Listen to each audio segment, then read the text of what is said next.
Bonjour à tous, dans cette vidéo je vais vous présenter comment on équilibre une équation de réaction. Alors équilibrer une équation de réaction, c'est ce qu'on dit à l'oral. En fait à l'écrit, en termes de consigne, vous aurez plutôt la consigne ajuster les nombres stoichiométriques d'une équation de réaction, mais donc c'est strictement la même chose.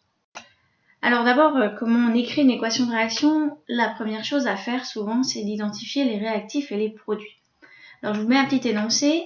Dans un haut fourneau, on procède au mélange de l'hématite, composé à 64% d'oxyde de fer Fe2O3, et du charbon avec une teneur entre 70 et 90% de carbone C.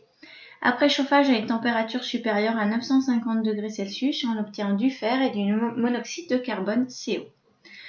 Donc, on va chercher à identifier les réactifs et les produits. Donc on peut relire l'énoncé avec un regard un petit peu nouveau. Où sont mes réactifs, où sont mes produits? Si je lis que je mélange de l'hématite qui est composée d'oxyde de fer et du charbon qui est composé de carbone. Donc ça va être mes réactifs, c'est ce que j'ai au départ de la réaction. Ensuite, je chauffe à une température supérieure à 950 degrés et j'obtiens les produits de la réaction, à savoir du fer et du monoxyde de carbone. Ensuite, l'équation de la réaction va s'écrire les réactifs donnent les produits. Alors on peut l'écrire en formule brute, on peut l'écrire en écriture topologique, c'est assez libre sur la façon de l'écrire. Et donc ici on va voir Fe2O3 plus C donne, la flèche c'est donne, Fe plus CO.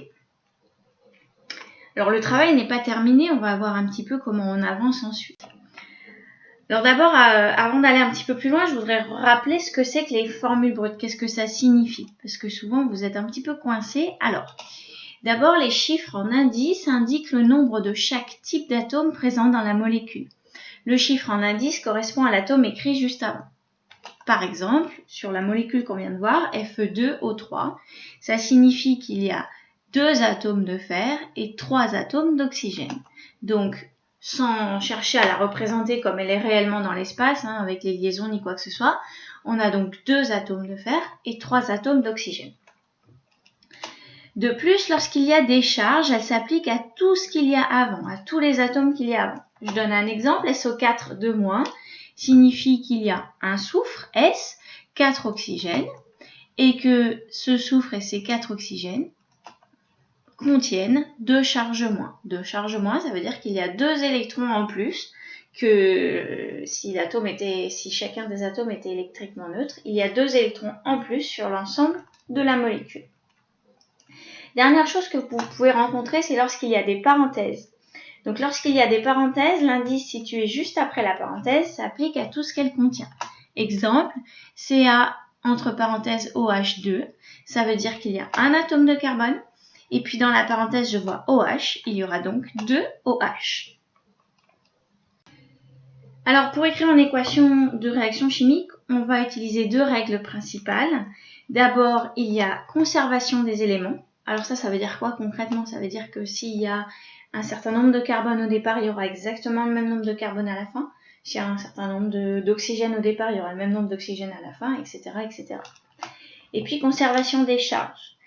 Ça veut dire que si j'ai un certain nombre de charges au départ, par exemple 4 charges négatives, je dois en avoir le même nombre à la fin. Donc dans cet exemple, 4 négatives aussi. Si j'ai pas de charge au départ, je ne dois pas en avoir à la fin. Alors, comment on va s'y prendre? Pour ça, on va ajouter des nombres stoichiométriques devant les formules brutes des molécules, c'est-à-dire à ces emplacements-là. D'accord? Ces nombres stoichiométriques vont s'appliquer à tous les atomes de la molécule. Si je mets par exemple 2 F2O3, ça veut dire que j'ai un premier groupement F2O3 et un deuxième groupement. Donc ça veut dire que j'ai 2 fois 2, 4 fer, 2 fois 3, 6 oxygènes. Et puis dernière chose, il y a quelque chose qui est toujours très tentant, c'est de modifier les formules brutes des molécules. Ça, c'est interdit. Ça veut dire que par exemple, si Fe2O3 ne me convient pas pour équilibrer et que j'aimerais que ce soit Fe2O4, ça, je n'ai pas le droit de le faire. Il faudra que je trouve une autre façon d'équilibrer mon équation de réaction. Alors, on va se lancer sur cette équation qu'on suit depuis le départ. Je vous propose une méthode qui est la suivante, qui n'est pas la méthode universelle, mais qui est la mienne, c'est-à-dire que je présente les réactifs d'un côté dans un tableau, les produits de l'autre. Je compte ensuite combien j'ai de fer, j'en ai 2, Fe2O3, ça veut dire qu'il y a 2 fers, il y a donc 3 oxygènes, et dans l'état actuel, il y a 1 carbone. De l'autre côté, du côté des produits, j'ai un atome de fer, un atome d'oxygène et un atome de carbone. Et puis je regarde ce qui correspond ou ce qui ne correspond pas. Le fer, ici, il y a 2 atomes de fer d'un côté, 1 de l'autre. Ça veut donc dire que 1 ne me convient pas. Je vais rajouter un nombre stoichiométrique devant le fer pour avoir le même nombre de fer côté réactif et côté produit. Je vais donc rajouter 1, 2. J'ai donc maintenant 2 fers. Je passe à la ligne suivante, l'oxygène. J'en ai 3 du côté des réactifs, un seul du côté des produits. Je vais donc rajouter un nombre stoichiométrique devant le CO. Je vais mettre un 3, ce qui me permettra d'avoir 3 oxygènes. Attention, si je fais ça, j'ai maintenant le nombre de carbone qui est changé, puisque le 3 que je viens de rajouter de nombre stoichiométrique s'applique à CO, donc aussi bien à C que à O. Il y a donc 3 carbones. Donc, dernière chose, je vais rajouter un nombre stoichiométrique devant le C du côté des réactifs pour avoir 3 carbones aussi. Et là, mon équation est équilibrée. Ça veut dire que j'ai autant de réactifs que de produits en termes d'éléments. J'ai autant d'éléments chez les réactifs que chez les produits. Une deuxième, pour être sûr qu'on a bien compris. Donc, Cu2++ plus Cl- donne CuCl2. Donc, du côté des réactifs, j'ai CuCl. Et là, je vais rajouter les charges, puisqu'on voit qu'on a ajouté des charges. Et du côté des produits, on a Cu, Cl et les charges. J'ai un seul cuivre, Cu2+, un seul cuivre, un seul chlore. Alors, au niveau des charges, j'ai Cu2+, plus Cl-, ça fait 2 charges positives, plus une charge négative. Il va donc me rester une charge plus.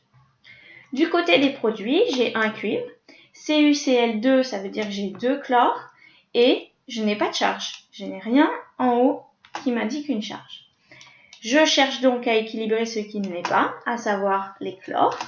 Je vais donc rajouter un nombre stoichiométrique devant Cl-, mettre un 2 pour avoir les 2 chlores qui correspondront au nombre de chlores du côté des produits.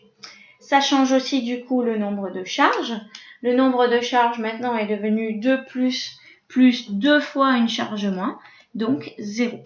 Donc mon équation est équilibrée, je peux la laisser ainsi. Voilà, j'espère que j'ai été suffisamment claire pour vous expliquer cette notion-là. Je vais vous mettre plein d'exercices sur le blog sur lesquels vous pourrez vous entraîner.